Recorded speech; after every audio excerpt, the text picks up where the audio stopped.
आइए एक बार पुनः आपका स्वागत है। सभी दर्शकों को, सभी श्रोताओं को जय हिंद, जय भारत, जय विश्व संविधान समाज। आइए आज पुनः हम एक महत्वपूर्ण बिंदु पर चर्चा करते हैं, लेकिन उसके पहले थोड़ी सी भूमिका में कुछ बातें कहना चाहूँगा कि गायत्री साधक तपोनिष्ठ वेदमूर्ति पंडित श्री राम शर्मा आचार्य जी ने सन 1926 में अखंड ज्योत प्रज्वलित करके अपनी गायत्री साधना आरंभ की और उन्होंने 24 महापुरुष चरण करने के बाद अखिल विश्व गायत्री परिवार की स्थापना की, जिसका मुख्यालय हरिद्वार में है। गायत्री परिवार का मानना है कि अगर व्यक्ति की सोच बदल जाए तो पूरे धरती में, पूरे विश्व में स्वर्ग का अवतरण हो सकता है और पूरे मानव में देवत्व का उदय हो सकता है। तो मानव में देवत्व का उदय और धरती में स्वर्ग का अवतरण, इसी उद्देश्य को लेकर के आचार्य श्री राम शर्मा जी ने लगभग 3200 किताबें लिखी, सभी आर्ष ग्रंथों का सरल भाषा में अनुवाद किया, प्रज्ञा पुराण जैसे महाग्रंथ की रचना की। आज पूरे और उन्होंने 100 सूत्री योजना बनाई, जिसका नाम योग निर्माण योजना रखा। आज पूरे विश्व में लगभग 24 करोड़ कार्यकर्ता इस मुहिम में लगे हुए हैं। इसी तारतम्य में विश्व रत्न पंडित शीतला प्रसाद त्रिपाठी ने विश्व संभ्रांत समाज की स्थापना सन 2010 में की, जिसका मुख्यालय जबलपुर में है। उन्होंने 40 सूत्री योजना दी। विश्व संभ्रांत समाज का मानना यह है कि पूरे विश्व में एक ही जाति है मानव और एक ही धर्म मानवता। तो मानव और मानवता, इन्हीं दो बिंदुओं को लेकर के 40 सूत्रों के माध्यम से पूरे देश विदेश में हजारों कार्यकर्ता इसमें मुहिम में प्राणपण से जुटे हुए हैं। इसी परिप्रेक्ष्य में सन 2020 में डॉक्टर राधेश्याम शर्मा जी ने लोक संचेतना फाउंडेशन ट्रस्ट का गठन किया। लोक संचेतना फाउंडेशन ट्रस्ट का उद्देश्य ये है कि प्रत्येक व्यक्ति का परिष्कार हो, प्रत्येक परिवार सुसंस्कृत बने, प्रत्येक समाज सभ्य बने, भारत पुनः विश्वगुरु बने, पूरे विश्व का मार्गदर्शन करे और जगत का कल्याण हो। इसके लिए नए नए लेख रचे जाएं, कविताएं रची जाएं, जो हमारे आर्ष ग्रंथ हैं उनको सही शब्दों में लोगों के सामने सरल शब्दों में पेश किया जाए, बताया जाए। तो यह चरण उन्हीं उद्देश्यों के लिए बना हुआ है। यह चरण आप बहुउद्देशीय चरण इसे आप मान सकते हैं। इसमें आपको समय समय पर हर वो जानकारी उपलब्ध कराने की कोशिश की जाएगी जो समाज के लिए उपयोगी हो, जिससे भारत पुनः जगत गुरु बने और पूरे विश्व का मार्गदर्शन करे। शरीर स्वस्थ हो, मन स्वच्छ हो, भावनाएं पवित्र हों, कर्म उत्कृष्ट हों, जीवन जीने की कला, लोगों में ईमानदारी, जिम्मेदारी, समझदारी, बहादुरी आवे, गुण कर्म स्वभाव में उनके परिवर्तन हो। तो इन्हीं भावनाओं को लेकर के इसमें आपको नई नई जानकारी और तार्किक समीक्षाएं समय समय पर दी जाती रहेंगी। मोटिवेशनल स्पीच, कविताएं, लेख, आलेख, विचार सुनने जानने को मिलते रहेंगे। अतः आपसे निवेदन है कि आप इस चैनल को लाइक करें, सब्सक्राइब करें और शेयर करें। अधिक से अधिक इसको आप देखें, अपने स्वजनों, परिजनों, इष्ट मित्रों को दिखाएं। और अगर आपको कोई अमूल्य सुझाव हो तो आप कमेंट बॉक्स में दें, इसका स्वागत है।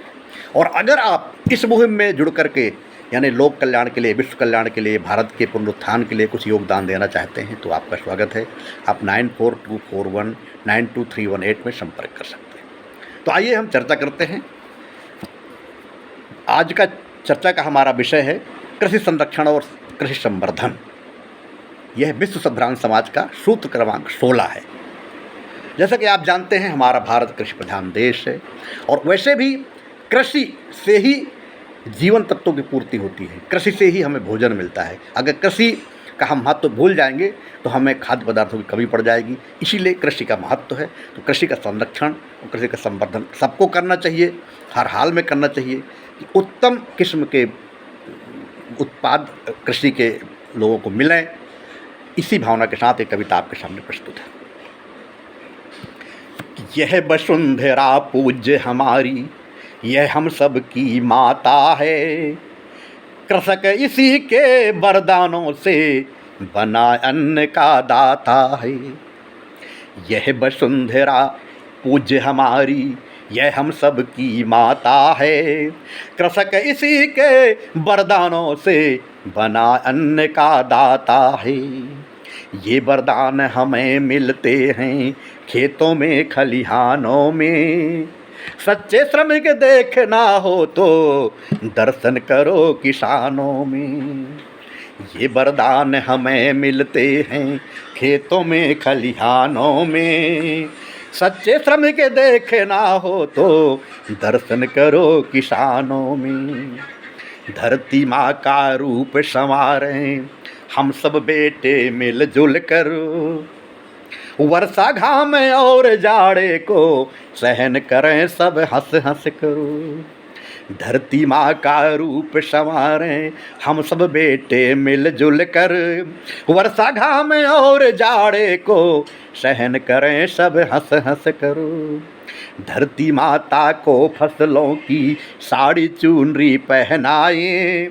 झूम झूम कर मस्ती में माँ की महिमा के गुण गाएं। धरती माता को फसलों की साड़ी चूनर पहनाए। झूम झूम कर धरती के माँ की महिमा के गुण गाएं।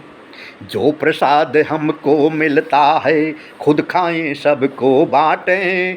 कोई रहे न भूखा प्यासा जन जन के संकट काटें। जो प्रसाद हमको मिलता है खुद खाएं सबको बाँटें। कोई रहे न भूखा प्यासा जन जन के संकट काटें। बने आत्मनिर्भर अनाज में जगत गुरु फिर कहलाएं। अन्नकूट वाली धरती में अन्न कहीं से क्यों आए। बने आत्मनिर्भर अनाज में जगत गुरु फिर कहलाएं। अन्नकूट वाली धरती में अन्न कहीं से क्यों आए। तिलहन गेहूँ धान बाजरा राहर उड़द फलों के पेड़। धनिया अदरक मिर्च टमाटर नींबू आम खेत की मेड़। तिलहन गेहूँ धान बाजरा राहर उड़द फलों के पेड़। धनिया अदरक मिर्च टमाटर नींबू आम खेत की मेड़। चारों तरफ दिखे हरियाली करें धरित्री का श्रृंगार। ताजे फलों सब्जियों से हम महकाएं सबके घर द्वार। चारों तरफ दिखे हरियाली करें धरित्री का श्रृंगार। ताजे फलों सब्जियों से हम महकाएं सबके घर द्वार। घर घर हो गोवर्धन पूजा हर घर खुश गौपालन में। आओ योगदान दे सब कृषि संरक्षण संवर्धन में। घर घर हो गोवर्धन पूजा हर घर खुश गौपालन में। आओ योगदान दे सब कृषि संरक्षण संवर्धन में। आओ योगदान दे सब कृषि संरक्षण संवर्धन में। आओ योगदान दे सब कृषि संरक्षण संवर्धन में। बहुत बहुत धन्यवाद। आशा है आप सब कृषि का महत्व समझेंगे और लोगों को समझाएंगे, जागृत करेंगे। इसी के साथ इस वक्तव्य को हम समाप्त करते हैं, लेकिन समाप्त करने से पूर्व आपसे पुनः अनुरोध है कि आप इस चैनल को लाइक करें, सब्सक्राइब करें, शेयर करें, अधिक से देखें, अपने इष्ट मित्रों स्वजनों परिजनों को दिखाएं। और अगर आपके कुछ अमूल्य सुझाव हो तो आप कमेंट बॉक्स में ज़रूर दें ताकि इसे हम और उपयोगी बना सकें। और अगर आप हमारे साथ इस मुहिम में जुड़ना चाहते हैं, अर्थात अखिल विश्व गायत्री परिवार, विश्व संभ्रांत समाज, लोक संतुलिता फाउंडेशन ट्रस्ट के सदस्य बन करके धरातल में कुछ करना चाहते हैं, राष्ट्र के पुनरुत्थान में अपना योगदान देना चाहते हैं, तो आपका स्वागत है। 9424192318 में आप संपर्क करके और आ सकते हैं। बहुत बहुत धन्यवाद। जय हिंद, जय भारत, जय संभ्रांत समाज।